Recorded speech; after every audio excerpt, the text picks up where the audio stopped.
Welcome to Hot Springs Village Inside Out, a weekly podcast where Hot Springs Village, Arkansas is the star. Join me, Randy Cantrell, and my co-host Dennis Simpson as we discuss the history, facts, people, places, events, lots more surrounding Hot Springs Village, Arkansas. Visit the website at hotspringsvillageinsideout.com. We're joined today by Clara Nicolosi and Cindy Strait. Clara is the broker-owner of RE/MAX of Hot Springs Village, and Cindy Strait is the nightly rental manager for RE/MAX of Hot Springs Village. And today the subject, short-term rentals inside the village. Welcome to Hot Springs Village Inside Out. I'm Randy Cantrell. We post episodes in video and in audio at our website. Easiest way to get to the website is hsvinsideout.com. And thanks to all of you, HSV Inside Out is the #1 rated podcast about Hot Springs Village. Little known secret, we're the only podcast about Hot Springs Village, but we're still going to say we're number one.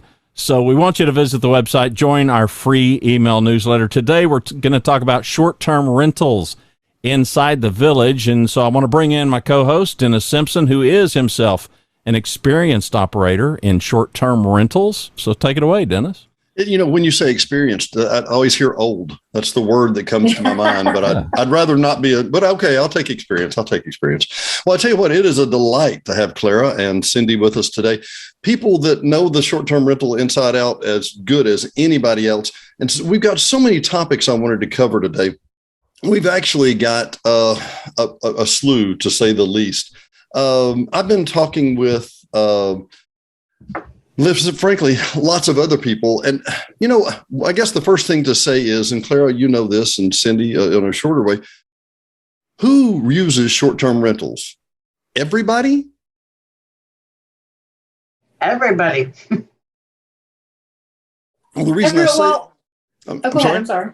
Well, I'll say we have a diverse group of folks that I think use it. Not only do we have villagers who bring in their families and loved ones and people that want to come visit them. We have first-timers who have never heard about the village, but may have wanted to maybe play downtown or go to a concert at Oaklawn or something and find our rentals and move and come here to stay in our rentals and fall in love with our community. And that's really, really the way we'd like it to happen. Well, I kind of wanted to go back to the history side just a little. And the bottom line is that Cooper basically brought us all here one way or the other.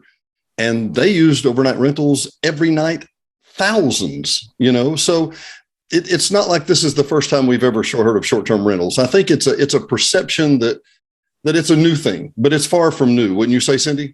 Yes, very much so. It's been around for quite a while.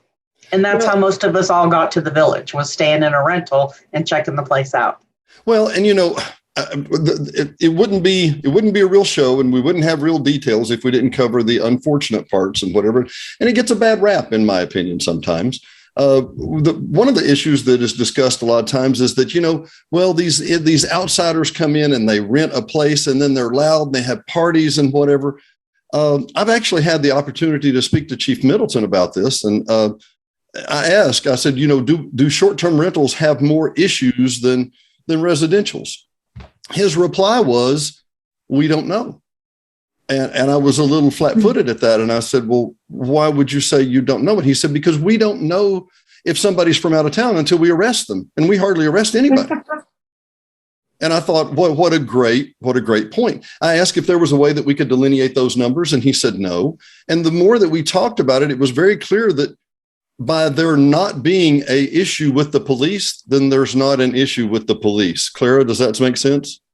Totally. I would say, and Cindy, you can chime in on this, probably our biggest issue is parking, because we will get someone that rents one of these larger homes, perhaps on a lake, has multiple bedrooms, lots of beds, has the ability to sleep a lot of people. And so they bring in many family members in multiple cars. And that's really when the police get called in, when the parking, you know, when the driveway's full and there's people parking on the curb. What do you think about that, Cindy? Yeah, I agree. The parking thing's an issue. I've had very few noise complaints, and those are taken care of, and those people are banned. So I think information is the biggest thing. And so we've added more information about the village quiet time. I think most people want to be respectful. Some people just don't know. I think there's a couple of issues, and there's so many misconceptions. I spoke to a realtor earlier today that you'll get a kick out of this, Clara. She said that people had told her they didn't want short-term rentals next by them because it reduced property values. I thought that'd get a chuckle. Because doesn't that seem exactly counterintuitive? Totally could be counterintuitive. The beauty of the short-term rentals is it brings more, ready, willing, and able buyers or people that want to learn more about our community here. And I think that's a plus. Cindy, what's your average guest? Who are they? Where are they from, roughly?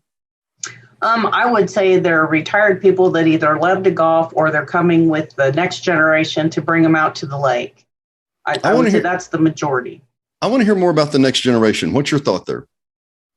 I think the next generation coming up, the 40 to 50s, the ones that have older children, not necessarily small children, I think they need a place to gather as a family. And I see that a lot where there's 3 generations, or the 3rd generation already lives in the village and the next 2 generations come and they all get to gather.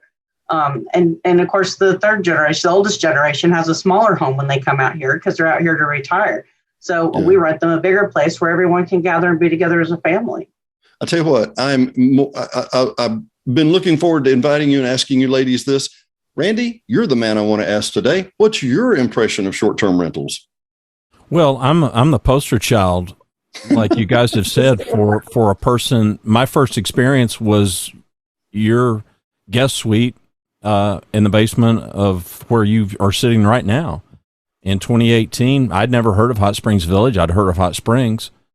Was looking for some place to get away. My wife and I, and we're clearly really young, as you can tell, and we've only been married 40 years. Mm-hmm. We were just looking for a place to get away, and I love the scenery.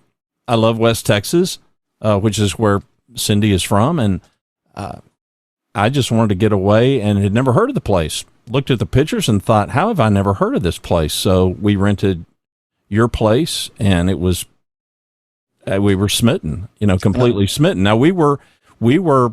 That's the first time we'd stayed anywhere in Hot Springs Village. I was going to say about the parking, and we stay at a variety of places because I wanted to get a flavor.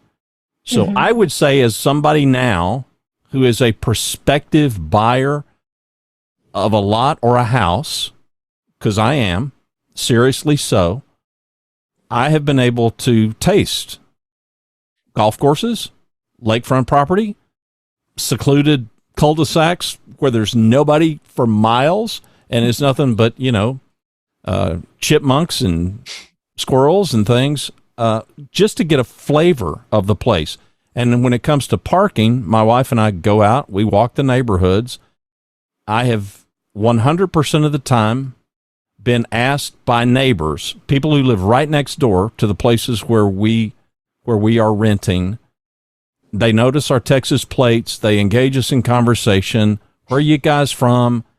I mean, these are people that are super friendly, super inquisitive, and I'm not overstating that. It happens every single time we come, and sometimes we stay at a same place a number of times throughout the year, and the neighbors remember us. I may not remember them. So now we're one couple. We're not a tribe of people. But I'm also thinking, I've got 5 grandkids here in Texas, these families aren't going to relocate to Hot Springs Village, but I very much would like them to visit. I could certainly see the advantage of, we can all congregate in some smaller place, but now they've got a place to stay. I'm not farming them out to some hotel, which is a completely different experience than a short-term rental. So I'm biased. I admit my bias up front. I'm a huge fan. But it also, like you say, it's like a buffet. It's a sampler. You get to stay. I mean, what would it cost you to stay? I don't know. I don't know how you would do it. If you didn't use a short-term rental, how would you test every different piece of the market, the golf, the view, the lake, the interior, the end of the street, I want to be left alone, kind of guy? Well, I'm in Dallas-Fort Worth, and right now in Dallas-Fort Worth, to stay at just a mediocre, run-of-the-mill and I could name names, but you know the kinds of hotels I'm talking about. I'm not talking about a Marriott. I'm not talking about some high-end, just those places off the exit ramp on an interstate, and you're going to pay $100 a night. Easy. There are places in the Village that Rhonda and I have stayed that are $60 a night for, for in a secluded place that are awesome, just awesome. So, and it obviously depends on your taste and how many people are in your party and how many bedrooms, and I know, Dennis, I know that you've got a property that sleeps a whole lot of folks, and that's the other advantage to me, is not just the location. And I really don't understand the worry. Come on, Hot Springs Village is not the place I'm going to go if I want to stay out and party until 3 a.m. I'm not coming to Hot Springs Village. I'm smart enough to know that's probably not going to be my cup of tea. What? I can't imagine people who come to Hot Springs Village that are going to just have some kind of a lavish blowout at all hours of the night. I'm not surprised that the chief, that there's not a ton of phone calls about things like that. I could see that if, visitors come and there's like 8 cars in a driveway that can accommodate 4, I can understand that. But I mean, how often does that happen, Cindy? I mean, how problematic is that really? Yeah, no, it's small percentage. Exactly. And the whole thing that started this podcast, I told the ladies before we hit record, the whole point of us starting this podcast was to kind of get away from everybody wanting to think that the exception is the rule. Mm-hmm. There are exceptions everywhere, but things get so amplified and bent out of shape. I'm a huge fan, and I would not know about Hot Springs Village without short-term rental. I would not be seriously thinking about investing my money to have a second home in Hot Springs Village if short-term rental didn't exist. That's just the fact of it. I've got just a silly question, and I think this may happen to you too sometimes, Cindy.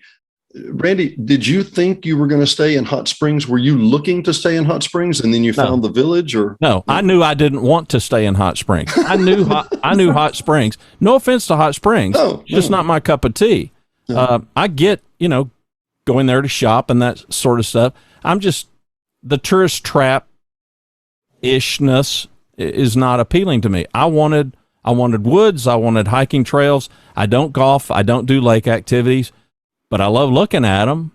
My favorite places are on golf courses, and I've played golf twice in my life, but I really enjoy kind of watching people play, and I enjoy the beauty of it. So the tranquility is what I was after. So no, I was looking to come to, and I was just crossing my fingers and hoping that it was as advertised. And that's the other thing. I have never yet had a short-term rental experience inside the Village. I'm not saying they don't exist. They may, but I've never yet had an experience where I felt like, okay, this is a misrepresentation. They have all been 100% as advertised. Wow.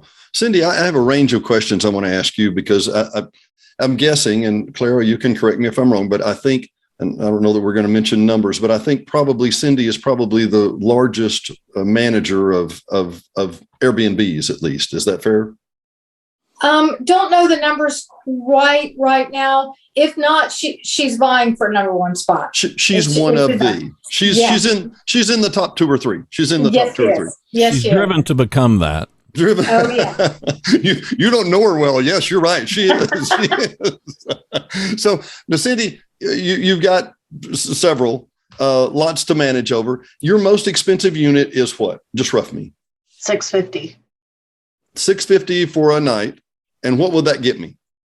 That'll get you a 3-bedroom, 3-bath house with a fully furnished 2-bedroom, 1-bath apartment underneath and a swimming pool on Lake Granada. So I get to be on Lake Granada. I have a swimming pool and I have a 5-bedroom house for $650. Is that right? Yep. What's the least expensive I can do? Time out. The $650. Time out. The $650 will sleep how many? 13. Yeah. Well, there you go. Well, that's important. It is. Yeah. How many hotels? That's important. People just say, well, 650. Are you kidding me? Yeah, but 13 people can sleep there. How many hotel rooms is that? How many total? Yes. Is it 7 hotel rooms? Yeah, Exactly. it's a bunch. And by the way, we'll link up for those that are listening and watching.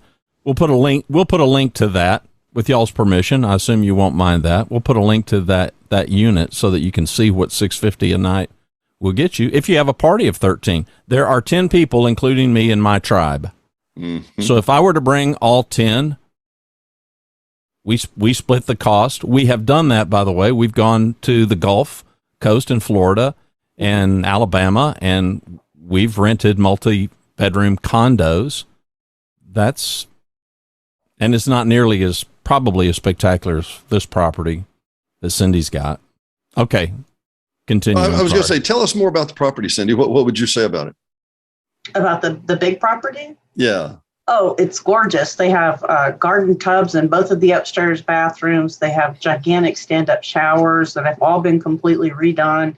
The pool is just immaculate. It has 2 little dolphins at the bottom. And the view, the whole wall that faces the lake is glass, and you can just see the lake and the pool from any window on that side of the house. It's immaculate. What's the minimum number of nights there? 2. And you've had to call the police how many times? Just once. Well, and Randy, let's come into this a little more and dive into it a little more. For example, you stayed downstairs at our unit here, Randy. I called the police on you how many times? Yeah, none. 0. I've called. None. I had to call you a few times because your nightlight went out, and Dennis shows up with a pack of about 5 nightlights, and I'm like, I just need one. I appreciate the service. We got to shut up those complainers, right, Cindy? Yeah. You can't let them complain. Next thing you know, you don't have a 5, you got a 4 because you didn't have a nightlight, Exactly. Well, when you get up in the middle of the night and you're in unfamiliar territory and you walk into a wall the first night, it's like, okay, I'm going to have a light here somewhere. So let me get this straight. So a nightlight is cheaper than a lawsuit. Is that what I'm hearing? Oh, well, there wasn't going to be a lawsuit. I know. Anyway, but my point being, the downstairs unit at our house, I looked today. In the last 3.5, coming on 4 years, we've had nearly 700 different visits, 0 police, 0 complaints, 0 anything. So I think it's, and Clara, maybe you can come into this too. Probably 10 to 15 years ago, there was a concept, and I don't know if it's a concept or just a common rumor, that the problem in the village, the boogeyman of the hour, was those darn construction workers that were coming in and going to the beach and using the beach, and then they were conducting all the crime. Do you remember hearing that? Oh, absolutely. That was the known, and then the village added hours of when the construction workers' permits would expire. But I don't necessarily believe that was happening on any mass scale. So. Is this considered throwing rocks back at the rock throwers, Randy? I'm just concerned. Is that? Yeah, a little bit. Well, hey, Claire and Cindy, I'm curious. What are the concerns? What are the concerns of people that are outside, that people that don't participate in short-term rental, but they're fearful about it? What are those concerns that they have?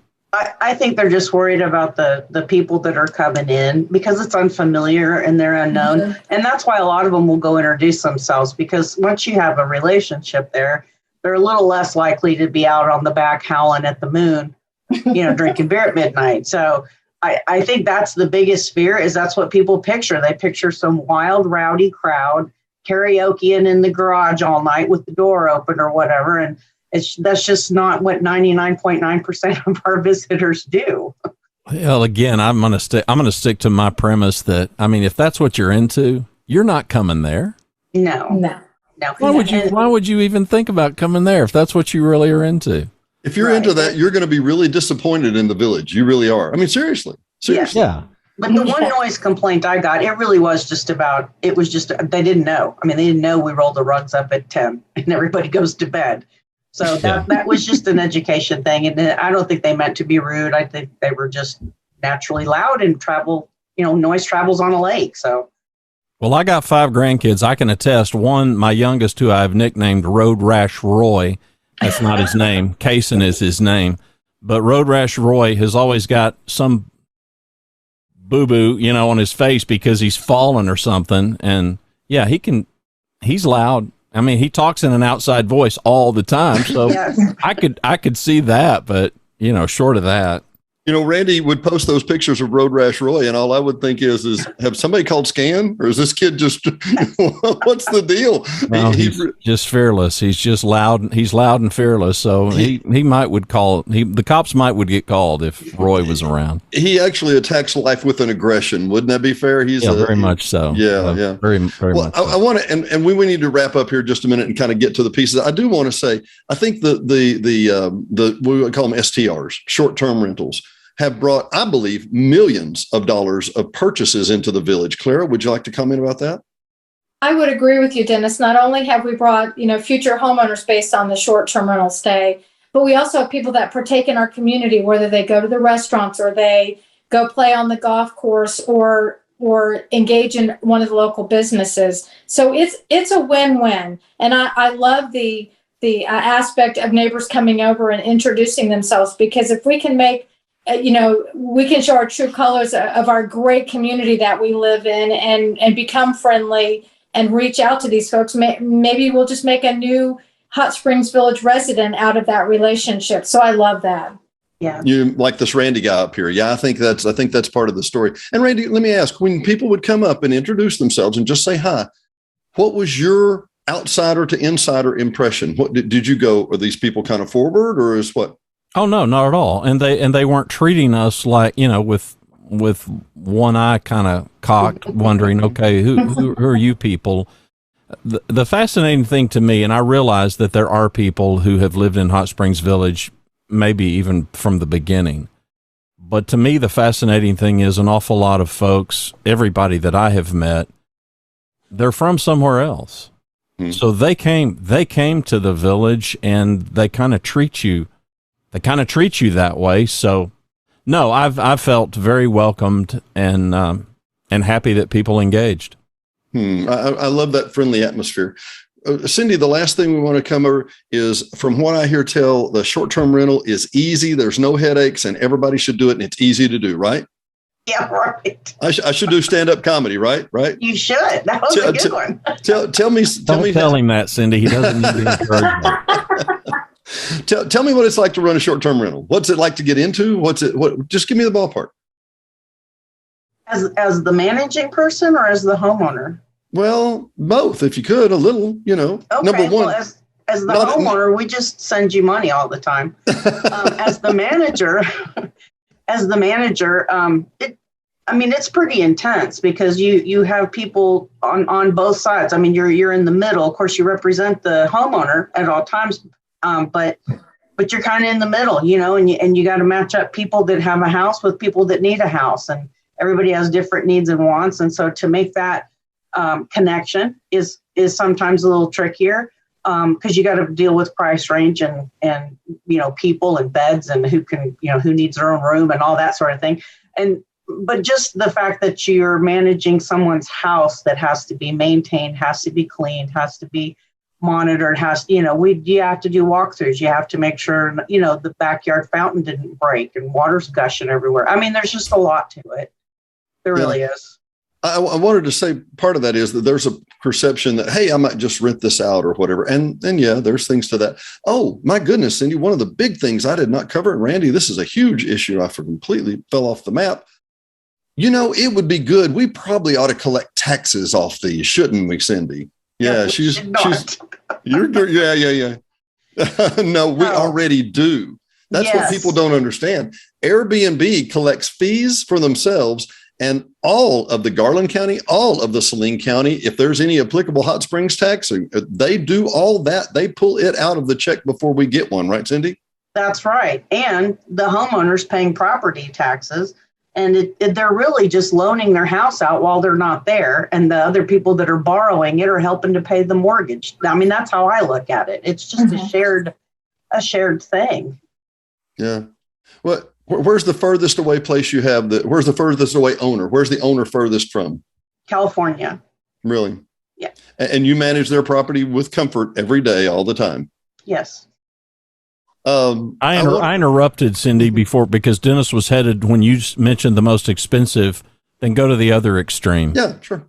Oh yeah, we have a $99 townhome. That's a 2-bedroom, 1.5 bath, and it's up by the Cortez Golf Course, and it's really cute, and it's very small, but it's really cute. And if there's just 2 of you or 2 couples just coming to golf, it's perfect. I actually sent video of that to Randy the other day. Not that particular unit, but the townhouses up by side Cortez. Very, very cute. Very, very nice. Oh, yeah. I go back again and again and again and again and again. The fine folks at Cooper, they knew what they were doing. You're sitting on the back deck and you're watching them tee off. You're sitting on the back deck and you're watching them putt. Somebody thought this through. Somebody said, hey, wouldn't this look good if we put these together? Yeah. The placement's really good. I have nothing but respect and admiration for them on that fact. Let me insert one thing about the mortgage thing, because I've had homeowners, I've had older couples that owned a home that we, they might have had a suite, they might have had, some section of their house separate, but I've had conversations with them, and being the inquisitive, kind of curious person that I am, I've asked, and there is something special to, at least to me as a consumer, to know that here's a couple, and my participation in helping this couple makes a big difference in their lifestyle. Yeah, I mean, I have quizzed them down about their cars and whatnot, and their ability to have a short-term rental has made a big difference in the way being in Hot Springs Village and being able to live the way they live. Now, I'm enough of an empathetic person. That's pretty stinking cool. Yeah, it really is. And these people are not big fat cats making millions of dollars. These are people paying their own home note. Yep. Right. This is the difference that, hey, we're not going to have to go down and get a job at Walmart to be a greeter or whatever, because we have a more expensive medication than we thought we would. These are just decent people who and in every instance that I know of, Randy, I defer to you here, they're friendly people. These are friendly people who want to work with other friendly people, and there's no. Well, and before we wrap up, Dennis, let's talk about, because there was some stuff on social media. There was a question about how many units there were in the village, and you were front and center in that conversation, leading the way toward accuracy. But catching the arrows, I think Greg calls it. Yeah. I think that's what Greg says. Yeah. There's a company called AirDNA, and they have affiliations with Airbnb and with VRBO, which are by far and away the largest. There's other independents, and that's those are there. But by far and away, they said they were saying like 247, 248 units in the village. Yeah, but back up. Social media there've got to be thousands. There've got to be at least 1,000 short-term rental properties inside the village. This is what was posted by a few people on social media. Yeah. And frankly, Cindy wants at least half of them. I'm pretty sure if there's 1,000. Well, but what was the number, Dennis? The number was it was 247. And actually, if I'm not mistaken, and a little throw out here to Cindy Erickson, I believe she's added number 248. So it's not like I didn't know who the last one was. Former chair of the board here. I think, Randy, I think we need to just phrase it correctly. It is an international organization, but it's a homegrown entity. If you want to talk about buying local, come do an Airbnb in the village. You're not going to get more local than putting money back in mom and pop's pocket that they're going to go down to Brookshire's and spend, or they're going to go to Village Hardware and spend, or they may even come to see Clara or Cindy and buy a newer, bigger home if that's what they get to do. But thumbs up. Nothing puts more money in the economy than coming to see nice people who want you to come stay in their home for what I think is a pretty reasonable rate. Yep. So Cindy, your ideal client for you to manage is fill in the blank.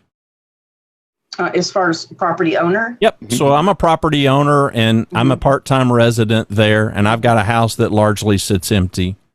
Yeah. Am I your ideal? My ideal client would be one that it's just like, here it is. I don't want to deal with it. I want you to deal with it, and I'll just tell you when I'm coming, and you can block the dates. Yeah. So they're looking for a turnkey solution, which is exactly what you provide. Right. I do want to throw one. Cindy mentioned we had lunch the other day, and Cindy mentioned something. There was a guest that was in DeMonte that had a beautiful home. And for our listeners that don't know what DeMonte is, it's a private community inside a private community with a $500-600 a month fee to play golf. It's a country club inside our facilities. It is fantastic. Half-acre lots. It's gorgeous. It looks like it's manicured through the roof. And Cindy, if I'm not mistaken, you said the owner of the entire house, wanted to rent the entire house for $199 a month. And you said, you're leaving a lot of, $199 a night. And you said, you're leaving a lot of money on the table. Maybe we should do that. And she was like, no, we want to keep it full. But in a few weeks, she called back and said, we're selling it. We just can't make any money at it. Listen to the expert, right, Cindy? Yeah, that would be nice. Is that how problematic is that, Cindy? Seriously. It's just a personality thing. I have some homeowners that want to micromanage and call me to say, they booked it for 7 people and I saw an 8th kid run by, just on the video camera on the front door, so there's people that really, but as far as pricing goes, I mean, do they micromanage on the pricing? I mean, I would think if I live in California, I can't imagine trying to establish the pricing when there you are, boots on the ground. Right. And I pull comps for people and I show them how to look, and see the surrounding homes and that in their neighborhood, maybe that are on the rental program. And I show them how to look at what's comparable. This is a 4-bedroom. Yours is only a 3. They're on the lake. You're not, there's just so many things involved in pricing. Sure. And usually they there's like, okay, well, we'll try it. We'll start there, and if we don't rent it, we'll lower it. And if we, get a lot of clientele, and maybe we'll raise it a little bit. So, well, and it's obviously in your best interest as a management firm to maximize it. So it's not like you're gonna cheap out on the thing because this is merit pay. Yes, we have a vested interest in how much money you make. So yeah. And by the way, I'm going to answer a question for Cindy that I know the answer to. Somebody asked my wife the other day that, we have 4 units and we're managing those all the time. And Cindy has multiples more than that. I'll say that. And we were talking about that and somebody said, well, what does Dennis do all the time? And she said, apparently between 4 p.m. and 9 p.m., he just texts people all night long, answering questions like how the TV is and where the fireplace is and what the hot tub does. Exactly. Because it's a lot of messaging, isn't it, Cindy? It is. And it's like, what's the Wi-Fi password? It's like, it's posted right there on the fridge. Oh, it's a capital W. Stuff like that. Yeah. Or that 2:00 in the morning when they didn't read how to get into the village and they typed in the Westgate address and they were coming in on Highway 5. Yeah. Or I have had the occasional guest, Clara, you'll get a kick out of this, call from the Cortez Gate. Yes. The unmanned, middle of nowhere, middle of the night access to the National Forest Gate and go, we can't get in. And I'm like, and I promise, Cindy, I try not to be snotty sometimes, but when it's 2 a.m. and I'm tired, I'm like, oh, honey, it's another guest that didn't read the video or watch the video. Or nobody reads anymore. Nobody watches the video. And she's like, honey, you don't have to be so snotty. I'm like, it's 2 a.m., honey. Watch the video. Oh, yeah. It is a customer service intensive kind of a business. So Clara, have there been any big surprises? I mean, as we kind of wrap up here, as you got into the management side of this thing, I mean, I'm curious what your experiences are. Interesting that you asked that, Randy. And I'm unique coming into this because I actually cut my teeth in real estate years ago in short-term rentals. So I've seen the morph of people paying cash or writing a check when they check out, picking up a physical key in the office, us not having driver's license information or any information about their car. I mean, we are talking 18 years ago to our current system where now you're online. You've got to put your credit card number in there. The payment has to come out. We ask all kinds of questions. You're actually signing a contract to actually be able to come in the village. Everything's digital or electronic. So those are the pluses that have changed. And I actually was a little hesitant as far as RE/MAX is concerned about getting into nightly rentals because it is a customer service or a relationship-based business. It's all about the relationships. And unless we're going to manage those relationships and be the best at doing it. I didn't want to get into it. So back in the end of beginning of 2018, I was telling Winter, who also works for us now, is handling the financial portion of our nightly rentals. I said, I don't think I have enough gray hair yet. Let's go for nightly rentals. And that's when I hired Winter to help me get the program started. And we since hired on Cindy at the beginning of this year to take over that role. And Cindy, you're doing a great job. Keep it up. Thank you. All right. This is time for the shameless plug, either one of you or both of you. So if I'm a prospective client and I'm interested in contacting you guys, what's the best way for me to do that? If you'd like to look at our properties, you can look at them at hsvnightlyrentals.com. And if you'd like to email me, I'm hsvnightlyrentals@gmail.com. The phone number is 501 922 3777. 3337. I'm used to giving out my cell phone. 922, what was the last? 3777. All right. So that's if I want to rent. So what if I want you to manage my property? Same thing? Yep. Same.